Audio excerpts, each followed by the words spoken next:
નમસ્કાર વિદ્યાર્થી મિત્રો, welcome to Akash Gujarati YouTube channel.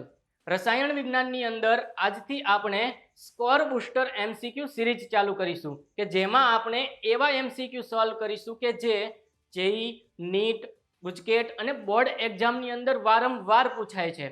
તો એવા એમસીક્યુ કે જે તમને માર્ક સિક્યોર કરવામાં 100% ઇમ્પોર્ટન્ટ ધરાવે છે. તો એમસીક્યુ સોલ્વ કરવા એ માત્ર ટીક કરવું એવું જ નથી, પરંતુ એ એક સ્કિલ છે. જેમ કે logic, speed, option elimination technique અને પ્રેઝન્ટ માઇન્ડનું પરફેક્ટ કોમ્બિનેશન છે.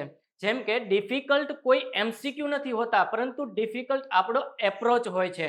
તો આજથી આપણે આ એપ્રોચ પ્રાપ્ત કરવા માટે દરેક ચેપ્ટરની એમસીક્યુ સિરીઝ ચાલુ કરીએ છીએ. તો સૌથી પ્રથમ આપણે ચાલુ કરીએ ચેપ્ટર નંબર 1 મોલ કન્સેપ્ટ. તો શરૂ કરીએ એમસીક્યુ નંબર 1. 500 ml દ્રાવણમાં એસિટિક એસિડના 0.25 ગુણ્યા 10⁻20 જેટલા અણુઓ હાજર છે. તો આ દ્રાવણની સાંદ્રતા કેટલી હશે? હવે સાંદ્રતા મેળવવા માટે સાંદ્રતાનું સૂત્ર છે મોલ પ્રતિ લીટર. સાંદ્રતા એટલે કે મોલ પ્રતિ લીટર. તો હવે મોલ કેવી રીતે મેળવશું? આપણને અહીંયા અણુઓની સંખ્યા આપેલી છે, તો આ અણુઓની સંખ્યા ભાગ્યા એવોગેડ્રો અંક એટલે આપણને મળશે મોલ. અણુઓની સંખ્યા છે 6.025 ગુણ્યા 10⁻20 છેદમાં એવોગેડ્રો અંક 6.022 ગુણ્યા 10⁻23. તો ચલો હવે શું મળશે? 6.025 છેદમાં 6.022 એટલે કે 1. 10⁻23 અંશમાં આવશે એટલે 10⁻−23 થશે. તો શું થઈ જશે? 10⁻20 - 10⁻23 એટલે કે 10⁻³ મોલ. તો હવે આપણે તેને સાંદ્રતાના સૂત્રની અંદર કિંમત મૂકીએ. મોલ છે 1 ગુણ્યા 10⁻³ લીટર. તો આપણને લીટર નથી આપ્યું, પણ શું આપેલું છે? 500 ml. ml નું લીટરમાં કન્વર્ટ કરશું તો શું મળશે? 0.500 લીટર. તો ચલો આનું આપણે સાદું રૂપ આપીશું તો શું આવશે જવાબ? 2 × 10⁻³ તો જવાબ આવી જશે 0.002 મોલર. ઠીક છે, તો આ 0.02 મોલર ઓપ્શનમાં ક્યાં છે? હા, option number 1 is the right answer. ચલો જોઈએ નેક્સ્ટ એમસીક્યુ. ઇથેનના દહન પછી 44 ગ્રામ CO2 ગેસ ઉત્પન્ન કરવા માટે ઇથેનના કેટલા મોલની જરૂર પડે? ઇથેનના મોલ આપણે શોધવાના છે. ચલો ઇથેનનું દહન કરવાનું છે. ઇથેન એટલે C2H6. દહન ઓક્સિજનની હાજરીમાં થશે O2. It gives CO2 plus H2O. જ્યારે કોઈ હાઇડ્રોકાર્બનનું દહન કરવામાં આવે ત્યારે બે નિપજ મળે, CO2 અને H2O. ચલો હવે આપણે આ સમીકરણને સંતુલિત કરીએ. કાર્બન 2 છે, અહીંયા કાર્બન 1 છે, માટે અહીંયા શું કરીશું? 2. હાઇડ્રોજન 6 છે, આ બાજુ 2 છે, તો અહીંયા કરવા પડશે 3. તો ઓક્સિજન કેટલા થયા? અહીંયા 4 અને 3 7, તો ઓક્સિજન આવશે 7/2. તો હવે અહીંયા 1 મોલ ઇથેન છે, કેટલા મોલ CO2 આપે છે? સમીકરણ પ્રમાણે 2 મોલ CO2 આપે છે. પણ અહીંયા 44 ગ્રામ CO2 નું દહન થાય છે. 44 ગ્રામ CO2 નું દહન થાય તો એના મોલ મેળવીએ તો શું કરવું પડે? 44 ગ્રામ ભાગ્યા તેનો અણુભાર. CO2 નો અણુભાર છે 44 ગ્રામ પ્રતિ મોલ. ઠીક છે, તો 44 કેન્સલ થઈ જશે, આવશે 1. તો જુઓ 1 મોલે 2 મોલ CO2 ઉત્પન્ન થતા હોય તો 1 મોલે કેટલા મોલ ઇથેન બને? તો સિમ્પલ કેલ્ક્યુલેશન છે 1 × 1 / 2. તો શું મળશે? 0.5. 0.5 મોલની જરૂર પડશે. ચલો કયો ઓપ્શન છે આમાં? Option number 3 is the right answer. તો clear to everyone? Next MCQ. Next MCQ is 1.22 gram પ્રતિ ml ઘનતા ધરાવતા દ્રાવણમાં 29% વેઇટ બાય વેઇટ H2SO4 દ્રાવણની મોલારિટી કેટલી થશે? ચલો શું કીધું છે? મોલારિટી કીધું છે. H2SO4 ની મોલારિટી. બે વસ્તુ આપણને આપેલી છે, એક આપેલી છે ઘનતા અને percentage of weight by weight. ચલો તો 29% આપણને વેઇટ બાય વેઇટ આપેલ છે. એનો મતલબ કે 100 ગ્રામ દ્રાવણમાં 29 ગ્રામ H2SO4 છે. ઘનતાનું સૂત્ર આપણી પાસે છે, ઘનતા ઇઝ ઇક્વલ ટુ દળના છેદમાં કદ. તો અહીંયા આપણે કદ છે મેળવી શકીએ છીએ. ઘનતા આપણને આપેલી છે 1.22, દળ આપેલું છે દ્રાવણનું 100 ગ્રામ,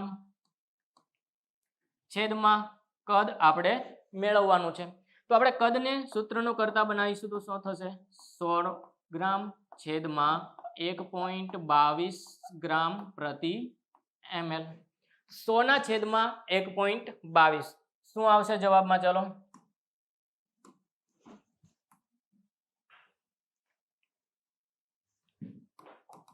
100 ભાગ્યા 1.22 તો જવાબમાં આવશે 81.96. 81.96 ml. ગ્રામ ગ્રામ નીકળી જશે એટલે 81.96 ml કદ મળે છે. તો હવે આપણે મોલારિટી મેળવવાની છે. તો મોલારિટીનું સૂત્ર આપ સૌ જાણો છો કે મોલારિટી ઇઝ ઇક્વલ ટુ દ્રાવ્ય પદાર્થનું વજન છેદમાં આણ્વીય દળ ગુણ્યા કદ. જો લીટરમાં ના હોય, ml માં હોય તો શું કરવું પડશે? અંશમાં ગુણ્યા 1000. તો ચલો વેઇટ H2SO4 નું કેટલું મળે છે આપણને? 29%, જે MCQ માં આપેલ છે, ગુણ્યા 1000. H2SO4 નું આણ્વીય દળ આપ સૌ જાણો છો 98 અને કદ આપણને મળે છે 81.96 ml. 81.96 ml. તો ચલો આનું કેલ્ક્યુલેશન કરીશું એટલે આપણને મળી જશે H2SO4 ની મોલારિટી. ચલો 29 into 100 divided by 98 divided by 81.96. 81.96 તો જવાબ શું આવશે? 3.61. 3.61. તો 3.61 મોલારિટી આપણને મળે છે. જોઈએ જવાબમાં કયા ઓપ્શન છે? Option number 2 3.6 mall. ચલો નેક્સ્ટ MCQ છે 4.2 ગ્રામ N-3 આયનમાં ઇલેક્ટ્રોનની કુલ સંખ્યા કેટલી થશે? ઇલેક્ટ્રોનની સંખ્યા આપણે શોધવાની છે. વજન આપેલું છે 4.2 ગ્રામ. તો મોલ આપણે મેળવી શકીએ. મોલ વજન 4.2 ગ્રામ છેદમાં અણુભાર નાઇટ્રોજન માટે 14 તો કેટલા થશે? 0.3 મોલ. હવે N-3 આયન છે એમાં ઇલેક્ટ્રોનની સંખ્યા કેટલી થાય? તો N-3 આયનમાં ઇલેક્ટ્રોનની સંખ્યા, નાઇટ્રોજનના 7 ઇલેક્ટ્રોન, ઋણ વીજભાર છે 3 તો માટે 3 આમાં એડ કરીશું તો કુલ ઇલેક્ટ્રોન થઈ જશે 10. તો મોલ ગુણ્યા ઇલેક્ટ્રોનની સંખ્યા 10 ગુણ્યા એવોગ્રેડો આંક તો શું થશે? 0.3 ગુણ્યા 10 એટલે કે 3 Na. તો ચલો જવાબમાં આવશે 3 Na. કયા ઓપ્શનમાં છે? Option number 3 is the right answer. તો ચલો જોઈએ હવે નેક્સ્ટ MCQ. 100 ગ્રામ હિમોગ્લોબિનમાં 0.33% Fe હોય તો Fe ના પરમાણુઓની સંખ્યા શોધો. ચલો Fe ના પરમાણુની સંખ્યા શોધવાની કીધી છે. ચલો Fe ના પરમાણુઓની સંખ્યા આપણને શોધવાની કીધી છે. તો 100 ગ્રામ હિમોગ્લોબિન છે. 100 ગ્રામ હિમોગ્લોબિનમાં 0.33% Fe આયન છે. તો એનો અર્થ શું થાય? એનો અર્થ એવો થાય કે 100 ગ્રામમાં 0.33 ગ્રામ Fe હોય. તો Fe ના મોલ મેળવવા હોય તો શું કરવાનું? 0.33 ગ્રામ છેદમાં તેનું પરમાણુ દળ 56 તો 0.33 ભાગ્યા 56. ચલો શું આવશે? 0.33 ભાગ્યા 56. બરાબર 5.89 ગુણ્યા 10⁻³ એટલે 0.0059 મોલ આવશે. હવે આપણને કીધું છે પરમાણુની સંખ્યા કીધી હોય તો આપણે એના ગુણ્યા શું કરવું પડશે? મોલ ગુણ્યા કરવા પડશે. એવોગ્રેડો આંક 6.022 ગુણ્યા 10⁻23. ચલો જોઈએ. 0.0059 ગુણ્યા 6.022 તો શું આવે છે? 0.0355. 0.0355 ગુણ્યા 10⁻23. ચલો જોઈએ ઓપ્શનની અંદર 0.035 into 10⁻23. ઓપ્શન નંબર 1 છે 0.035 into 10⁻23. તો ઓપ્શન નંબર 1 છે એ આપણો સાચો જવાબ છે. ચલો જોઈએ નેક્સ્ટ MCQ તરફ. ચલો 1 મોલ KClO3 નું ઉષ્મીય રીતે વિઘટન થાય છે અને એલ્યુમિનિયમ એ વાયુયુક્ત ઉત્પાદનમાં બળી જાય છે અને શું બને છે? Al2O3. તો Al2O3 ના કેટલા મોલ બને છે? અહીંયા આપણને Al2O3 ના મોલ ગણવાના કીધા છે. તો KClO3 નું વિઘટન આપણે કરીશું એટલે આપણને બે નિપજ મળશે, KCl અને O2. તો ચલો સમીકરણ સંતુલિત કરીએ. અહીંયા ઓક્સિજન 2 છે, પ્રક્રિયકમાં ઓક્સિજન 3 છે, તો અહીંયા 2 વડે ગુણીશું, અહીંયા 3 વડે ગુણીશું એટલે ઓક્સિજન 6, આ બાજુ પણ ઓક્સિજન 6. તો KCl થઈ જશે 2. તો અહીંયા પ્રક્રિયામાં 2 મોલ KClO3 એ 3 મોલ O2 બને છે. પણ MCQ માં શું કીધેલું છે? KClO3 ના 1 મોલ છે, તો O2 કેટલા મોલ ઉત્પન્ન થશે? તો શું આવશે? 1 ગુણ્યા 3/2 એટલે કે 3/2 મોલ. હવે આ જે ઉત્પન્ન થયેલો O2 છે એની પ્રક્રિયા એલ્યુમિનિયમ સાથે થાય છે. સેકન્ડ સ્ટેપ, એલ્યુમિનિયમની પ્રક્રિયા O2 સાથે થાય છે અને નિપજ મળે છે Al2O3. તો આ જે Al2O3 છે એના મોલ આપણે મેળવવાના છે.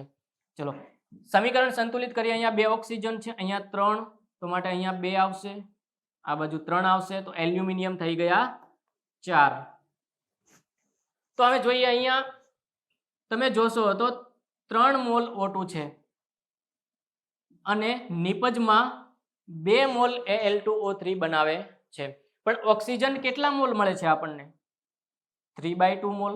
તો ઓક્સિજનના 3/2 મોલમાં Al2O3 કેટલા મોલ બનાવે?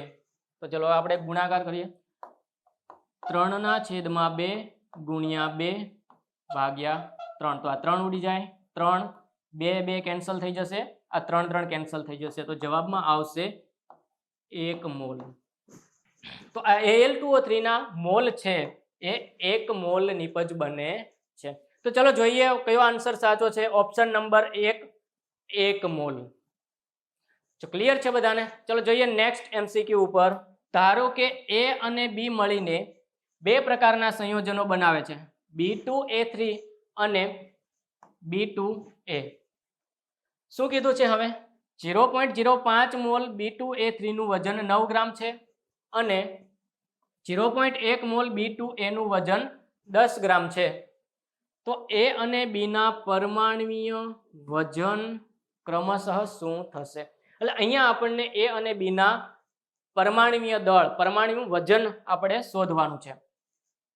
તો કઈ રીતે દાખલો ગણીશું? સૌપ્રથમ આપણે જોઈએ 2 સંયોજનો બનાવે છે. કયા કયા સંયોજનો બનાવે છે? B2A3 અને B2A. ચલો મોલ એટલે શું થાય? વજનના છેદમાં અણુભાર. અહીંયા આપણને મોલ આપેલા છે અને વજન આપેલું છે, તો એના ઉપરથી આપણે અણુભાર મેળવી શકીએ.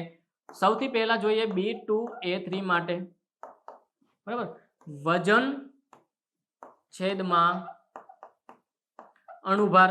વજન આપેલો છે, B2A3 ના મોલ આપેલા છે, તો આપણે અણુભાર મેળવી શકીએ. તો B2A3 નો અણુભાર કેટલો થશે? વજન છેદમાં મોલ. ચલો B2A3 કેટલું વજન આપેલું છે? 9 ગ્રામ વજન છે. B2A3 ના મોલ કેટલા છે? 0.05. 0.05. તો જવાબમાં શું આવશે? 9 ભાગ્યા 0.05 એટલે 180. તો B2A3 નું આણ્વીય દળ આપણને મળે છે 180. સેમ એવી જ રીતે B2A માટે આપણે જોઈએ. B2A વજનના છેદમાં મોલ. વજન કેટલું આપેલું છે આપણને? B2A નું 10 ગ્રામ છેદમાં તેના મોલ કેટલા આપેલા છે? 0.1. તો આણ્વીય દળ થઈ જશે 100. તો હવે આપણે આ બંને સમીકરણો જે છે એને આ રીતે લખી શકાય કે ભાઈ 2B plus 3A is equal to તેનું કુલ આણ્વીય દળ 180. B2A માટે 2B plus A is equal to એનું આણ્વીય દળ 100 ગ્રામ, જે આપણે અહીંયા મેળવ્યું છે. તો હવે આ બંને સમીકરણોને આપણે સરખાવીએ. 2B plus 3A is equal to 180. અહીંયા શું છે? 2B plus A is equal to 100. તો ચલો હવે સમીકરણ 1 માંથી સમીકરણ 2 બાદ કરીએ તો શું થશે? 2B cancel. 3A minus A એટલે કે 2A. 180 માઇનસ 100 એટલે કે 80. તો A બરાબર શું મળશે આપણને? 40. A બરાબર 40. તો એની કિંમત આ બંનેમાંથી કોઈ પણ સમીકરણમાં મૂકશો એટલે ઓપ્શન બી આવી જાય. ચલો તો અહીંયા આપણે મૂકી દઈએ. 2B પ્લસ એની કિંમત મળી છે 40 is equal to 100. 2B is equal to 40 પેલી બાજુ જશે એટલે માઇનસ થશે. તો 2B ઇઝ ઇક્વલ ટુ 60. તો B શું મળશે? 60 ના છેદમાં 2 એટલે કે 30. તો જવાબ આપણો શું આવશે? A ની કિંમત 40, B ની કિંમત 30. તો જવાબ ઓપ્શન નંબર 2. તો નેક્સ્ટ MCQ તરફ જઈએ. 1 લીટર CO2 લાલ ગરમ કોકમાંથી પસાર થાય છે. સમાન તાપમાન અને દબાણ હેઠળ તેનું કદ 1.4 લીટર બને છે. તો નિપજનું સંઘટન શું હશે? નિપજનું સંઘટન એટલે કે નિપજમાં 2 કે 3 જે પણ નિપજ બને છે એનું પ્રમાણ કેટલું છે? તો સૌથી પહેલા CO2 જે ગરમ કોકમાંથી પસાર થાય છે એટલે કે CO2 ની પ્રક્રિયા કાર્બન સાથે થાય. ચલો CO2 પ્લસ કાર્બન ગરમ કોક, નિપજ શું આવશે? CO2 પ્લસ C એટલે કે કાર્બન મોનોક્સાઇડ મળે 2CO. ચલો શરૂઆતમાં કાર્બન ડાયોક્સાઇડ છે એ 1 લીટર લીધેલો છે. તો T બરાબર 0 સમયે કાર્બન ડાયોક્સાઇડ છે એ 1 લીટર છે. તો નિપજ બની નથી, શરૂઆત થઈ છે. શરૂઆતના સમયે નિપજની સાંદ્રતા નિપજનું કદ કેટલું હશે? 0. તો અંતિમ સમયે એટલે કે પ્રક્રિયા પૂર્ણ થાય ત્યારે નિપજ કેટલી બની હોય? ધારો કે X બની છે તો પ્રક્રિયકનું પ્રમાણ કેટલું હોય? 1 માઇનસ X લીટર.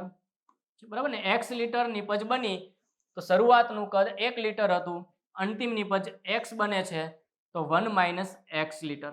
પણ અહીંયા CO2 છે એ 2 મોલ છે માટે અહીંયા શું કરીશું આપણે? 2X litre. ચલો હવે કુલ કદ કેટલું થાય? કુલ કદ થશે 1 માઇનસ X પ્લસ 2X. હવે કુલ કદ આપણને રકમમાં આપેલું છે 1.4. 1.4 is equal to 1 minus X plus 2X.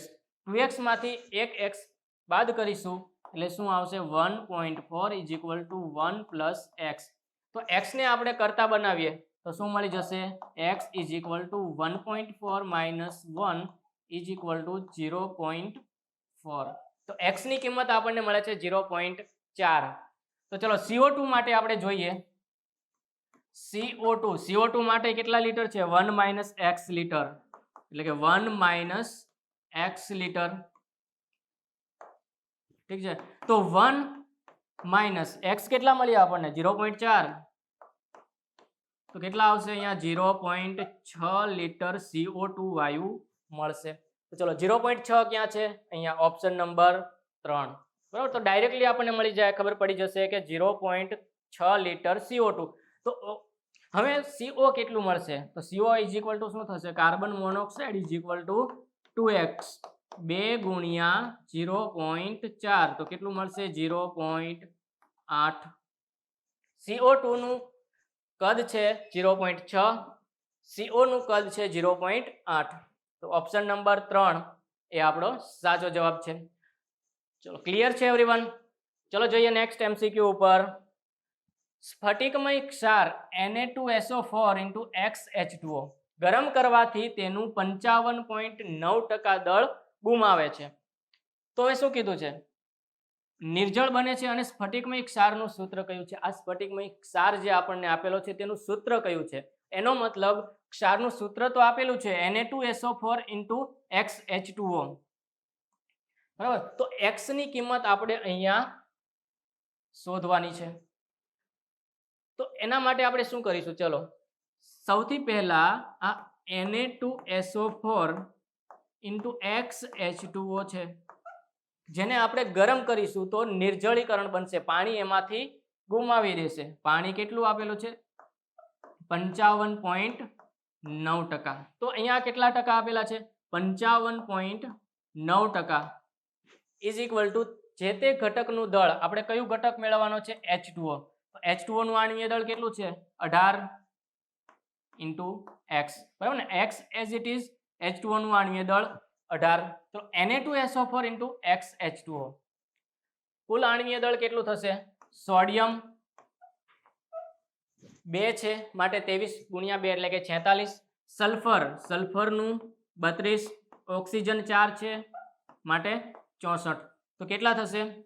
6 × 4 = 10, 2 = 12, 6 × 4 = 10, 3 = 13, 1 = 14, એટલે કે 142 પ્લસ હજુ XH2O બાકી છે, પ્લસ 18H2O પ્લસ 18H2O માટે x.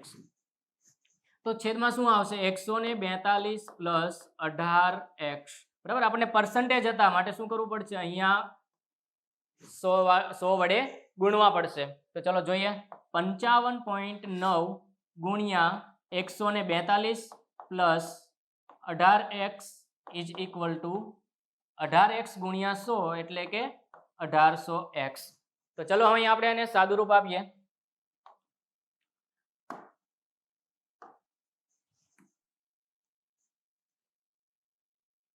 ઓકે, 55.9 ગુણ્યા 142, 55.9 ગુણ્યા 142, 7937.8, 7937.8. 55.9 નો ગુણાકાર હવે 18x સાથે કરીશું. 55.9 ગુણ્યા 18 એટલે મળે છે 1000 plus 1006.2x is equal to 1800x. તો ચલો 1006.2x છે એ બરાબરની પહેલી બાજુ જશે એટલે શું થઈ જશે? માઇનસ. તો 7937.8 is equal to 1800x minus 1006x. ચલો 1800 માઇનસ 1006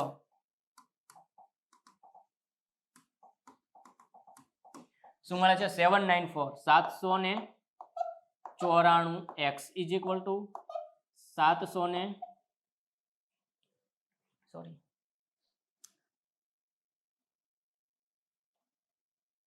ચલો તો શું મળશે અહીંયા? 7937.8.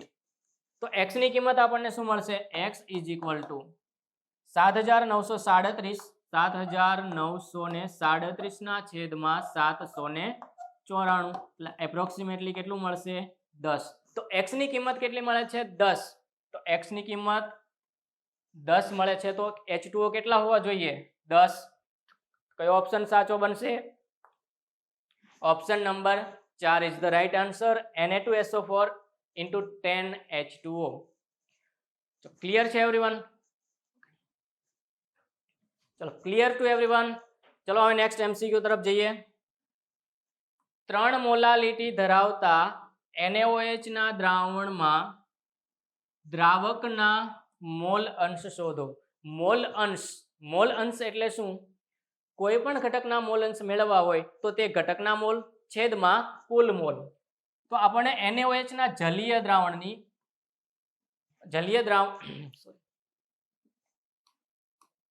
ચલો 3 તો MCQ છે 3 મોલાલિટી ધરાવતા NaOH ના જલીય દ્રાવણમાં દ્રાવકના મોલ અંશ મેળવવાના છે. મોલ અંશ એટલે કે જે તે ઘટકના મોલ છેદમાં કુલ મોલ. બરાબર, મોલ અંશ એટલે જે તે ઘટકના મોલ છેદમાં કુલ મોલ. અહીંયા આપણને આપેલી છે મોલાલિટી. બરાબર, મોલાલિટી આપેલી છે. ચલો મોલાલિટી એટલે શું હોય? મોલના છેદમાં દ્રાવકનું વજન. મોલ છેદમાં દ્રાવકનું વજન કેટલું?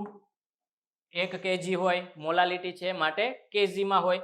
તો મોલાલિટી આપણને આપેલી છે 3 મોલના છેદમાં 1 kg. તો મોલ કેટલા થઈ જાય? 3 ગુણ્યા 1 એટલે કે 3 મોલ થાય. તો NaOH ના મોલ આપણને ખબર પડી ગઈ 3 મોલ છે. તો હવે જલીય દ્રાવણ છે માટે H2O ના મોલ આપણે મેળવવા પડે. H2O કેટલું છે? 1 kg. 1 kg એટલે 1000 ગ્રામ છેદમાં H2O નો અણુભાર થશે 18. તો 1000 ભાગ્યા 18 એટલે કે 55.56 મોલ મળે. દ્રાવકના મોલ એટલે કે પાણીના મોલ આપણને શોધવાના કીધા છે. દ્રાવકના મોલ, તો દ્રાવકનું વજન 55.56 છેદમાં કુલ મોલ એટલે કે 55.56 પાણીના મોલ પ્લસ NaOH ના મોલ 3.